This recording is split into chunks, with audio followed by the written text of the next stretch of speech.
அப்படின்னு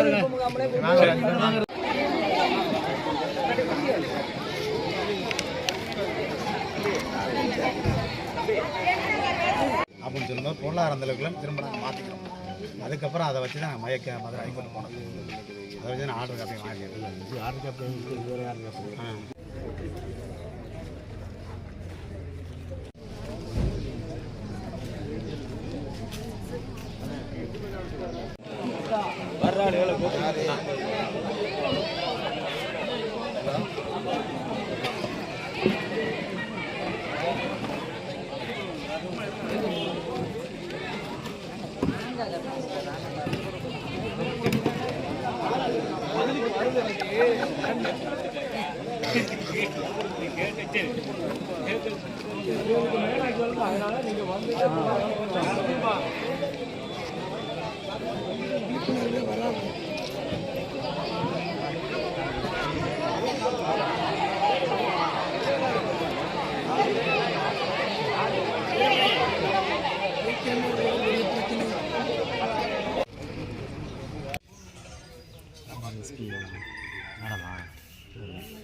வணக்கம் மேடம். என்ன அப்படி நல்லதாப்பா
பதிலே சொல்றதே கிடையாது.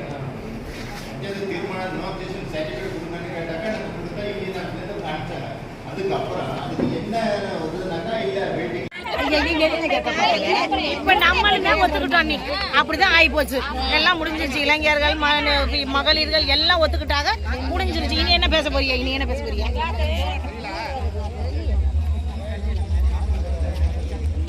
பொறுப்பேற்றுக்கிட்டா நாங்க அதை வச்சிருவோம். ஒரு மாசத்துக்குள்ள திறந்து ஓபன் பண்ணிடுவோம்.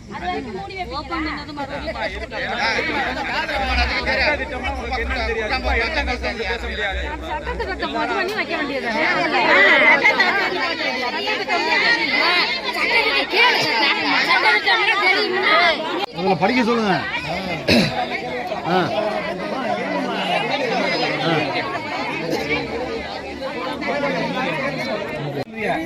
பேசுறது எது வேணாலும் பேசலாம். என்னன்னு கேளுங்களேன்.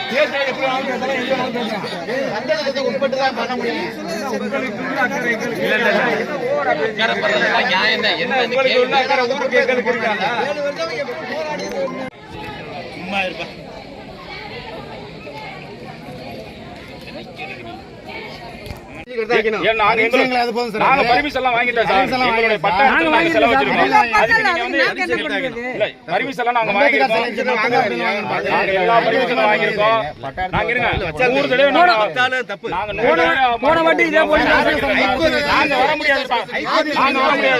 அதிகாரி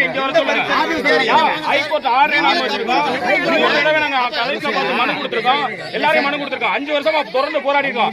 சொந்த தனிநபர் இடத்துல வைக்கிறதுக்கு நீங்க வந்து காவல்துறையும் வருவாய்த்துறை வந்து நீங்க வந்து எங்களை மிரட்டுவீங்களா? நீங்க வந்து நாங்க அங்க வர முடியாது. நீங்க ஆர்டிஓ வரணும். யாரா இருந்தாலும் இங்க வாங்க. மக்களை வந்து சந்திங்க. உங்க அலுவலகத்துக்கு நாங்க வர முடியாது. எங்களுடைய இடத்துல நாங்க செலவு வச்சிருக்கோம். நாங்க மிரட்டல. எங்களுடைய இடத்துல நாங்க செலவு வச்சிருக்கோம். நாங்க யாரையும் இது பண்ண வேண்டிய அவசியம் இல்ல. நீங்க ஆர்டிஓ இங்க வர சொல்லுங்க. நான் பேசுறேன். 5 வருஷமா இந்த ஊர்ல அம்பேத்கர் சிலை இருக்குங்கிற நிர்வாகம் சார். ஒரு சிலையை வைக்கிறதுக்கு இவ்வளவு பிரச்சனையா? அப்படிங்கிறதுக்கு அந்த ரெக்கார்டா வாசிப்பான். அதை கேட்டுக்கிட்டு அதுக்கு தகுந்த மாதிரி அமைதியாக நம்ம சிலை எப்போதும் போல அது நிறுவத்தான் போகிறோம். அது வரைக்கும் அந்த சிலை நிறுவ வரைக்கும் ஒத்துழைப்பு கொடுத்து எல்லாருமே அமைதியாக இருக்கணும் அப்படிங்கிறது தான் அந்த வாசிப்பா தலைவர். சட்டத்துக்கு உட்படாம அப்புறம் எதுக்கு வச்சீங்க?